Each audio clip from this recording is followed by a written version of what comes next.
Okay, so we are discussing Shreema Bhagavatam, and this is, I think, so what's this verse? Fourth verse or what? Yeah, fourth verse, I think. 5:12, fourth. Okay. Yadaha yogeshva drisyamanam kriyafalam sadvyavaharamulam nahyanja satatvam bhavan amushmim bhramate manome. So, the point is, the point in this verse is Rahugan Maharaj, he actually was talking nonsense basically, as far as from spiritual point of view it's concerned.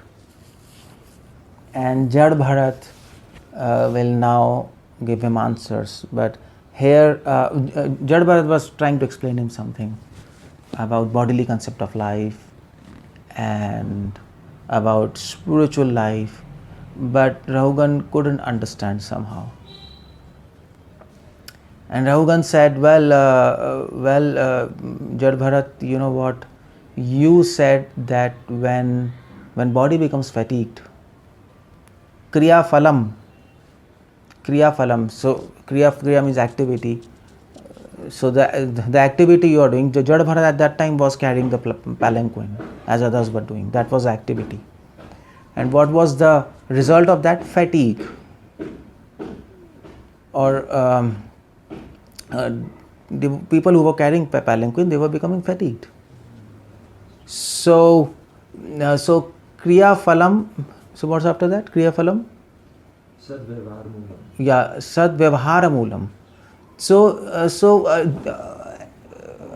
Rahugan said, I can understand your answer. You said 𝗪𝗲𝗪 told Rahugan, actually my body becomes fatigued, but my soul, as a spirit soul, I am not fatigued. So he said, I can understand. Rahugan said, this is crazy because when body becomes fatigued, of course the soul has to experience that fatigue, and then the soul will suffer that because of being fatigued. Because Rahugan was thinking like a rationalist, almost like a rationalist, and he was saying, it's simple. If my body becomes fatigued, then that fatigue I will experience. Hare Krishna, this is crazy. So that fatigue I will experience, and so as a soul I will experience the fatigue. Am I right? Body is dead, mind is dead, intelligence is dead. So who is experiencing the fatigue? Soul. Body doesn't experience the fatigue because body is dead. Body cannot experience. Brain is dead. Mind is also a dead thing. Intelligence is also a dead thing. The only living thing in this subtle body and gross body is soul. So soul is experiencing fatigue. So if the soul experiences the fatigue which body undergoes, soul will suffer that fatigue. It's simple. But 𝗪𝗲𝗪 made another point. He said, no, the soul will not experience fatigue. He said, as a pure spirit soul, it doesn't have to do anything with that. So Rahugan is saying here, I am disturbed because of this question. This is a funny statement you made. So I am bewildered. So I want a clear-cut answer from you, because you are the master of mystics. He realized that actually 𝗪𝗲𝗪 is a very advanced devotee, and he's saying, I want. My mind is little disturbed because of this. Bhramate manome. I can understand what you are saying, so please explain me. And also Rahugan said, this is one question, this is one contradiction in my mind. Another confusion in my mind is, you said that discussing all these things about body and soul and this and that and fatigue, it doesn't help us to understand the reality. Am I right? That's another point which he raises. By such inquiries and answers, no one can come to conclusion of absolute truth. So he said this is also interesting because Rahugan said, I used to think that discussing about this, I mean to say, I heard from great learned people that discussing about body and soul and these intricacies, we will come to conclusion of some absolute truth. But you said that this is all useless. If this is all useless, then why are you instructing me about body and soul and all these things? So he says, I am completely confused because of all these things. So what's the answer? Rahugan will give answers. Now, so 𝗪𝗲𝗪 will answer Rahugan Maharaj for these two questions about which Rahugan is really disturbed. The first question is, if the body is fatigued, the soul should experience that fatigue and suffer. But 𝗪𝗲𝗪, you said that this is not the case. Soul has to do nothing with that fatigue. So that's confusing. Second question he asked him, 𝗪𝗲𝗪, I have understood from many scholars, and as a king I have heard many debates. They discuss about soul and body and all these intricacies about suffering of soul. But you, according to you, this is not sufficient to actually come to conclusions of absolute truth. So then how do you come to conclusion of absolute truth? So these two questions, what's the answer of these two questions? So 𝗪𝗲𝗪 will answer these two questions. And if you really look at this verse, Rahugan is asking good questions. Although they are very flimsy questions and very useless questions as far as point of view of 𝗪𝗲𝗪 is concerned. But from the point of view of us, these are very very good questions. As far as we are concerned, our question is, when the prasadam will be ready? As far as Rahugan is asking very good questions if you really think about it. And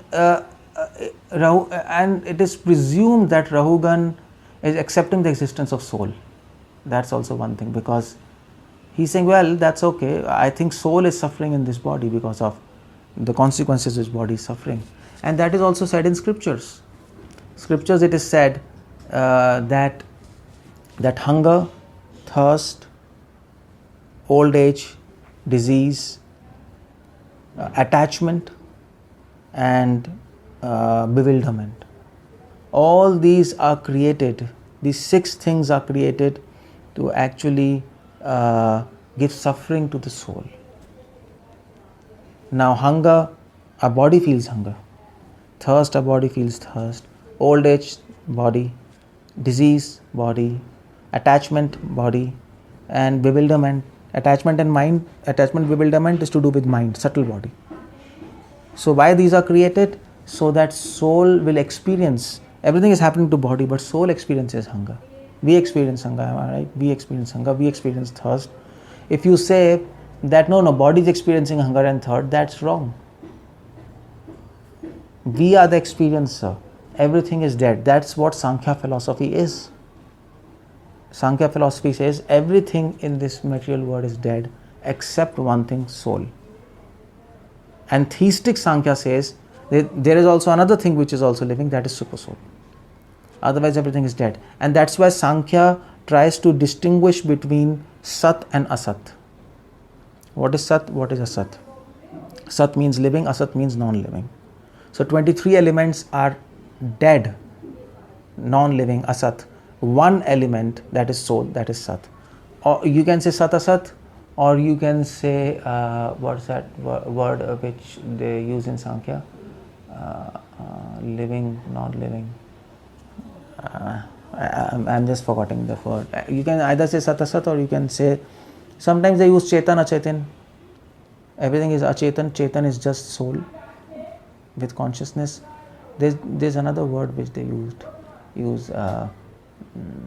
Vivek, Sadasat Vivek. Anyway, I'll just remember after some time. So that's the whole point, and that is why now. So what are the answers to these two questions? You will hear these answers when you go forward, but I'll just give you in some brief what's the answer. And that's very important. Now scripture says, now Rahugan is saying You said that, Raghuvan is saying, you said that fatigue resulting from moving the body here and there is appreciated by direct perception. But actually there is no fatigue. So, Rahugan, Jad Bharat is accepting the fact, yes. If my body becomes fatigued by carrying the palanquin, who is perceiving that fatigue? Perception means who is feeling that fatigue. Now, that's not mind. Mind doesn't perceive. That's soul. Soul is perceiving the fatigue. Now, Jad Bharat is accepting the fact. Jad Bharat is using the fact, direct perception. The word used here is direct perception. Drishyamanam. Direct perception. That's what Krishna says in Gita. What's that verse? 𝗙𝗪𝗏𝗪𝗀𝗪𝗏 dharmayam. Direct perception. Now, what do you mean by direct perception? Direct perception, okay, so one of the philosopher, he said, I forgot the name of the philosopher, but he said that dreams are the only thing in this entire world, in the entire universe perhaps, which are exclusive to that person. And that is, so that is why some of the poets, they say, dreams are your real treasure. Because only you can experience your dreams. Nobody else can experience your dreams. Dreams are reserved only for you. They are made only for you. Nobody can steal your dreams. Nobody can experience your dreams. It is your own secret chamber. Dreams. So some poets also say that it is a secret chamber where nobody is allowed.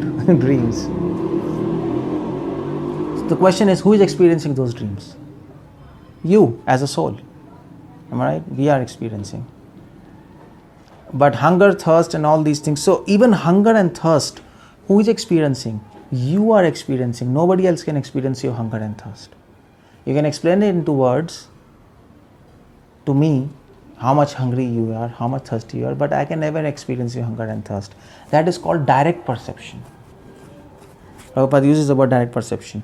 Perception, there is a difference between perception and direct perception.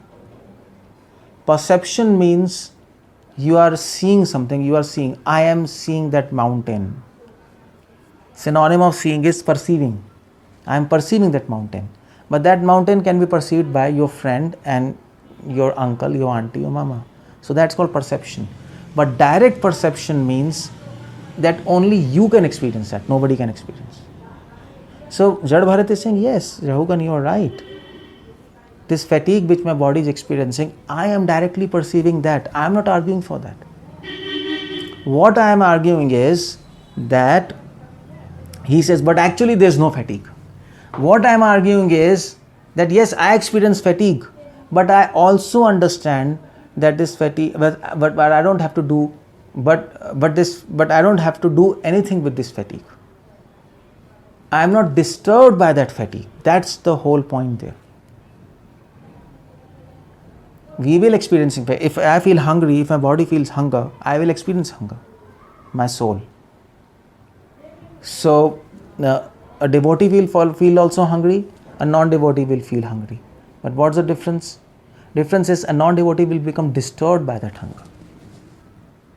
He will not be able to function properly. He will be just thinking of food and running here and there. But a devotee will not be disturbed. Devotee knows that this hunger is a function of this body. I am experiencing this hunger. This body is a machine and body is feeling hungry. So I must give it food so that hunger goes down. If I don't get food, no problem, I'll tolerate it. I am spirit soul. My function is to glorify the Supreme Lord and serve the Supreme Lord. And I will continue that. That's the whole point, simple. What Jad Bharat is speaking about Jad Bharat is not arguing about direct perception. Jad Bharat is arguing about disturbance due to that fatigue, or bewilderment due to that fatigue, or suffering due to that fatigue. a self-realized soul, a devotee, doesn't suffer due to fatigue or hunger and thirst.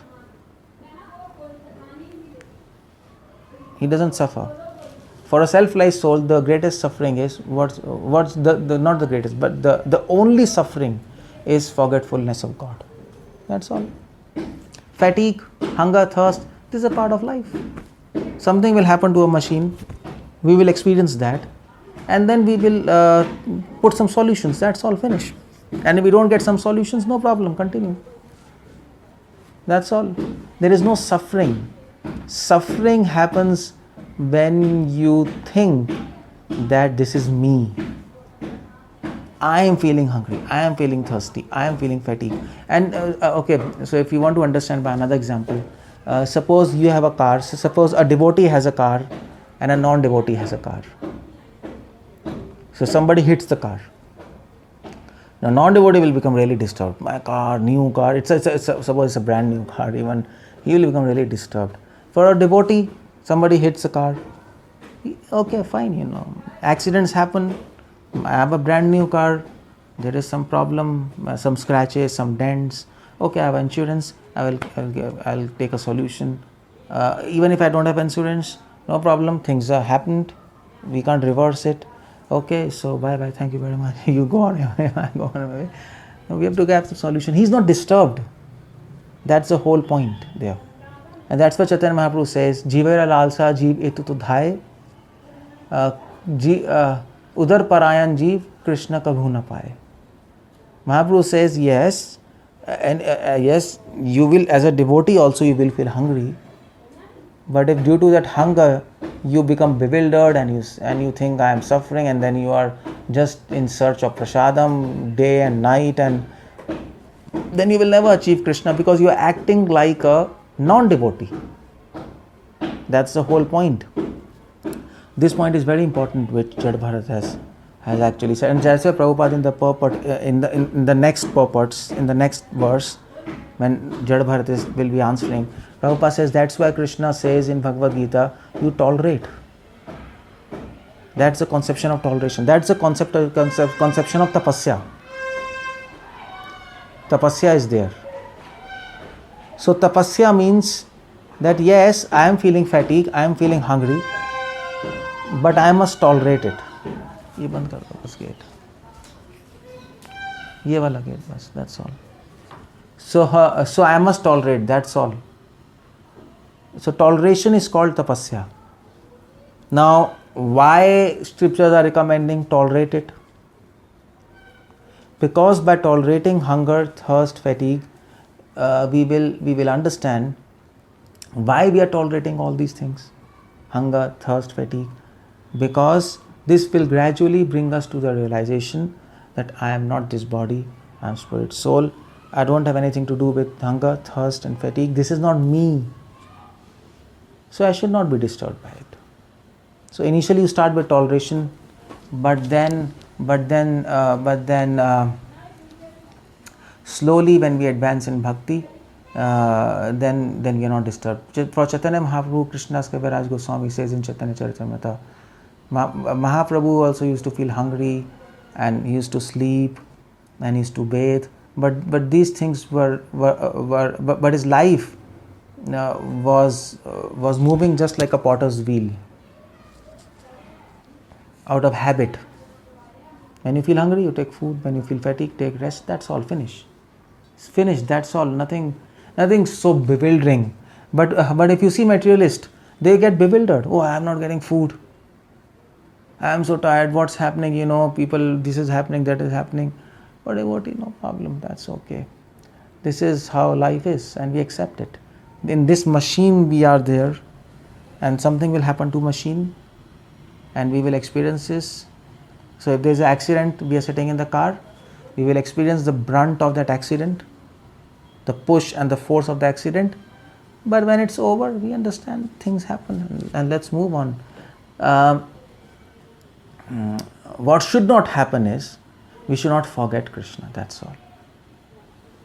Otherwise things keep on going. So that's the first question. Second question is, Rahugan raised the question, well, You said that these kind of answers and queries will not lead us to ultimate conclusion or absolute truth. What's this? Because I have seen many philosophers discussing about body and soul and this and that. That's what is spirituality all about. 𝗪𝗲𝗪𝗃 will ultimately answer, actually Rahugan, you're wrong. Because only by discussing about body and spirit, you will never come to a conclusion of absolute truth. Because there are two types of Sankhya, theistic Sankhya, atheistic Sankhya, philosophers. Theistic Sankhya is Bhagavatam Sankhya, which is theism, where there is God. Atheistic Sankhya is only body and spirit. So people who are in atheistic Sankhya, they will never come to conclusion. Conclusion is to serve absolute, to serve Krishna. But if your philosophy doesn't have the topic of God, then what's the point? Then how do you come to conclusion that I have to serve God? Am I right? So that's why 𝗪𝗲𝗪𝗃 says, well, these kind of discussions are not useless. They are required, body and soul, but they are useful as far as there is also discussions of God. Then they add to that. Otherwise, in itself, in and of itself, it's useless. It is atheism. It's of no use. So that is what Rahugan 𝗪𝗲𝗪𝗃 is trying to make the point to Rahugan Maharaj. So if you read these verses properly, you will understand what 𝗪𝗲𝗪𝗃 is saying. But if you don't read these verses properly, you will come to Mayavadi conclusion. Mayavadi is like this, Prabhupada has made it very easy in his translations. But if you really read Sanskrit, you can actually also misconstrue or misinterpret Mayavadi conclusions. It's very easy to come to Mayavadi conclusion in this discussion. Because ultimately 𝗪𝗲𝗪𝗃 is saying, well, body experiences fatigue, but soul doesn't experience fatigue. Okay, so the conclusion is there is no soul. There is just Nirakar Brahm, which doesn't experience fatigue. Fatigue is illusion. That's the conclusion. Am I right? Anybody who reads on the face value this verse, he will say, yeah, body feels fatigue, but the soul doesn't feel fatigue. This means fatigue is ultimately illusion. Because we don't feel fatigue. And this is Mayavad. Ultimately, everything is illusion. So it's if you don't understand this verse, these discussions properly, in a proper spirit, it's very easy to become Mayavadi by reading these discussions. And Mayavadi like this Upakhyan of 𝗪𝗲𝗪𝗃 and Rahugan. If you go to Ramakrishna mission, if you go to Chinmay mission and all these Mayavadi missions, they discuss all these things. And they like discussing, just like we like discussing about Krishna, 10th canto, they like discussing these topics. And it's very easy to come to conclusion of Mayavad. So 𝗪𝗲𝗪𝗃 is not propagating Mayavad. He is not saying that the soul doesn't feel fatigue. Although Prabhupada writes like that, but the intention behind that is soul doesn't feel fatigue means soul feels fatigue, but it is not disturbed by fatigue. It doesn't has to take this fatigue so seriously. There is no fatigue for soul. No. Soul experiences fatigue. Of course, fatigue is for body. Body is becoming fatigued. If you take on face value, then also you can explain. Body is becoming fatigued. Soul is not becoming fatigued. But soul is experiencing fatigue. That's one thing. But because of that experience, it is not becoming disturbed. So ultimately, there is no fatigue for soul. You understand? Because it is not becoming disturbed. So just like if you have a child, a small child who is weeping in the room and creating a lot of disturbance. You are sitting, your friend is sitting, your friend is becoming disturbed. My God, this child is a nuisance, it's crying and crying and crying. You are sitting peacefully. It's shouting, it's crying. I can hear that crying. You can hear that crying. Your friend can hear the crying, but he is getting disturbed, you are not getting disturbed. Why? Because in your mindset is, well, let it cry, I don't have to do anything with it. It's not my child. Right? The mother will get disturbed, it's crying, but it's not my child. So you will not get disturbed. But you will perceive crying, you are not deaf. Similarly, a non-devotee will become fatigued and he will get disturbed. Oh, I need a room, I need AC and this and that. Because he's attached to this body, he thinks it's my body. But a devotee thinks it's not my body. Fatigue is a function of this body. Yeah, I am experiencing fatigue, but no problem. I should not be disturbed. I should continue my service. If there's a solution for this, let me do that. Otherwise, just keep on going. That's all. That's what Rahugan is trying to say there. This is Vaishnava philosophy. Everything is reality. Body is reality. Fatigue is reality. Perception of fatigue is reality. And even you becoming disturbed because of perception, that is also reality. And non-devotee not becoming disturbed because of that perception, that is also reality. So then what's illusion? Illusion is that you are becoming disturbed because of body being fatigued. That illusion is your attachment to that, your body, and your disturbance due to that perception of fatigue. Disturbance itself is reality, but you are becoming disturbed. That is illusion.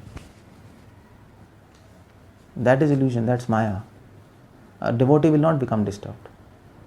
You see the point there? There's a difference. There's a difference to that. So that's why illusion is explained like that. 𝗪𝗲𝗪𝗀𝗪𝗔 pratiyete. What Krishna gives the definition of Maya. What's the definition? Second canto, I think 9th chapter and some 32nd verse. 𝗪𝗲𝗪𝗀𝗪𝗀 pratiyete na pratiyete cha atmani tadvidyad atmano maya metha bhashu tatatama. He says Maya, illusion is 𝗪𝗲𝗪𝗀𝗪𝗀 pratiyete. If you see something of value and it's not connected to me, then you are in illusion. That's what Krishna says. So the definition is 2.9.34 Maya. So he says, if you think anything is of value in this material world, anything is of value in this material world, and you give value to that, but it is not connected to me, then that's illusion.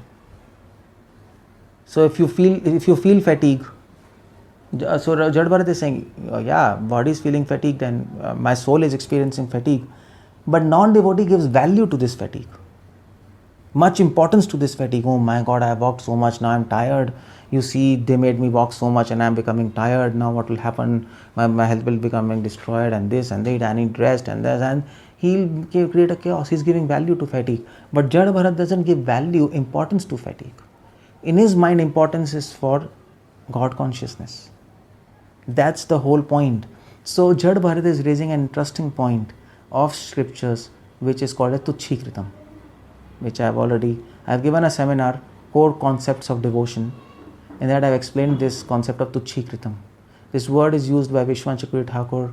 Prabhupada always brings this concept in his purports. Tucci Rhythm means, the example given is, suppose you go in a flight, a plane. We have all traveled in plane, am I right? Everybody of you have gone to India in plane. So when plane goes very high, the buildings become very, very small, like matchbox. And of course you can't see people. People are like not there. You can't see them. So the buildings which were skyscrapers when you were standing on ground and was so important, and so you go to LA and all these places, New York, and you see big people go to see buildings. So important and big buildings are there. But then when you go in plane, then you see down, this is nonsense, matchboxes, am I right? So those buildings become tuch. Tuch means insignificant. When you are high, they become insignificant. When you are on the ground, they are significant. Similarly, when you are in bodily concept of life, fatigue, hunger, thirst, they become significant. Because your consciousness is low, you are on the ground. But when you are high in the sky, your consciousness is up in connection with God, then fatigue, hunger, thirst, they become insignificant. In fact, Srila Prabhupada says, the test of advancement in spirituality is you will conquer sleep, hunger and thirst and fatigue. So by conquering means that you will not be disturbed by that. You will still be eating. Prabhupada ate, am I right? Prabhupada ate food, and then Prabhupada was also drinking water. Prabhupada used to take rest. And what's happening? Yeah, he did everything, but for him this is insignificant. These things are very significant for non-devotees, am I right? Their whole life revolves around eating, mating, sleeping, defending. But for no devotees, it's insignificant. For us, we understand the most significant thing is serving God. That's the point which Rahugan is 𝗪𝗲 is ultimately raising, which Rahugan is not able to understand. Rahugan is taking things literally. Rahugan is taking things literally. When 𝗪𝗲 is saying that there is no fatigue for soul, he's saying, okay, he's taking a literal understanding of that. But 𝗪𝗲's intention is something else to speak like that.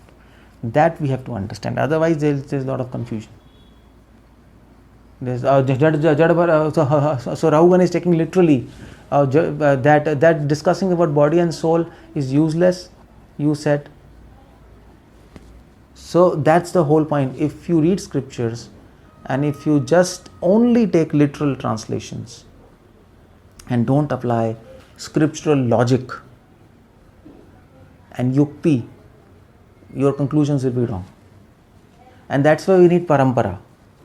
Where to take literal sense, where to interpret things, where to understand the intent. This is all explained. This is a science explained in scriptures which is called as hermeneutics, which is science of 𝗎. Which statement we have to take the intent of that statement, where you have to take mukhe means literal meaning, where you have to take this 𝗀 meaning, secondary meaning, where you have to take the bhava of that statement, bhavavachak, where you have to take the, what's that called, so within there are many divisions in that anyway. So that's the science of interpretation, hermeneutics. And that's, if you know that, you will understand this. If you don't know that, no problem, read Prabhupada purports and you don't have a problem. Acharyas have done the homework for us. That's where commentaries are written. Because they understand science of hermeneutics and they know what meanings has to be taken. Because if you don't do this, then what happens is you will end up into contradictions. You will end up into speculations and you will actually go into wrong conclusions, like Mayavad and all these things. So if you are in parampara, it becomes very easy. At the same time, we should understand also how acharyas have come to this conclusion from this Sanskrit verse. That's also very important to understand. Otherwise, we will not be able to preach properly. Now, if you had been discussing this verse with a Mayavadi, you would have actually landed up in a big problem, because this Sanskrit verse can be really understood in a Mayavadi way also. So this is about these two questions of 𝗪𝗲, of Rahugan Maharaj, and I have told you the answers of 𝗪𝗲, and I have also told you the concept of Tucci Rhythm, the science of hermeneutics. Now you might say, well, this is so difficult to learn all these things. It's not difficult to learn all these things. The point is, we don't want to learn all these things. That's all. That's why it appears difficult. That's also illusion. It appears difficult. Bhagavatam is there. If you read again and again, if you try to apply your mind, you will understand all these things. In fact, you see, it's not scriptures. In our day-to-day life, we apply science of hermeneutics. What we are doing here. You meet your friends, you talk to your husband, you talk to your children. Sometimes you take the meaning literally. Sometimes you take the intent. Am I right? Sometimes you understand the intent. Your friend might be speaking rudely, but you understand the intent. He's joking, so you don't feel bad. So the science of hermeneutics is a part of a life. It's not just in scriptures. So if you are practicing in your life, apply same in the scriptures. That's all. Of course, under some guidance. Because if you take literally everything, even in your life, you'll become mad. You'll become mad. Your lover might tell you, so I don't love you. You say, you don't love me? Then he will say, I was joking. Don't you understand joke? The relationships become very dry. So any relationship requires this science of hermeneutics, requires to understand at different levels what the speaker is speaking. In fact, any relationship requires this. And it is actually inbuilt in us. But when it comes to scriptures, we say, oh my God, what is this? No, it's inbuilt. You just have to use it when you read scriptures. Of course, under some guidance and under the shelter of parampara.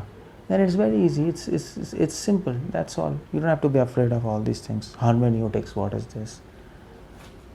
You have to understand the intent, not the literal words. What's this? No, it's not like that. Even if you go to Golok, you have to be adept in this science. And that is why, if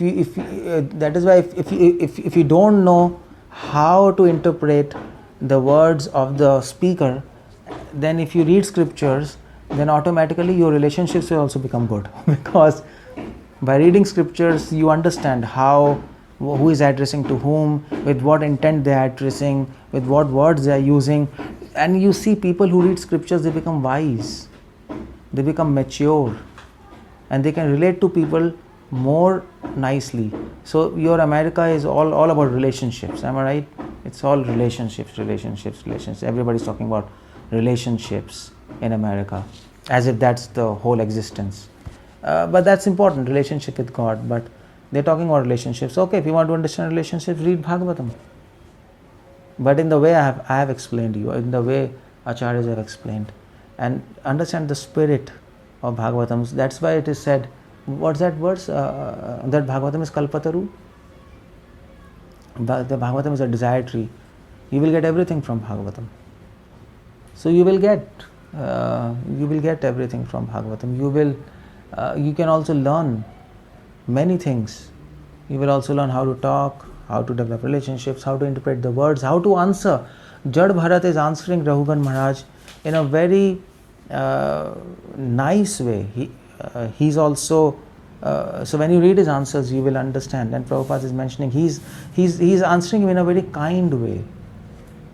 So 𝗪𝗲𝗪 reprimands him in between, but he does so in a very concerned way, and to explain him and not to put him down, not to condemn him. So that also we can learn. So Bhagavatam, if you read, you can actually, this is a verse, Nigama kalpataru kaletum. Yeah. So Bhagavatam, if you read, you can learn spirituality, you can read bhakti, you can learn bhakti, you can learn religion, you can learn normal etiquettes, you can learn everything from Bhagavatam. That's why Mahaprabhu said Bhagavatam is everything. So this is all we learned from this verse. Anyway, I think I'll stop here. Hare Krishna, 𝗙cie 𝗹𝗹𝗀𝗀. Any questions, any answers?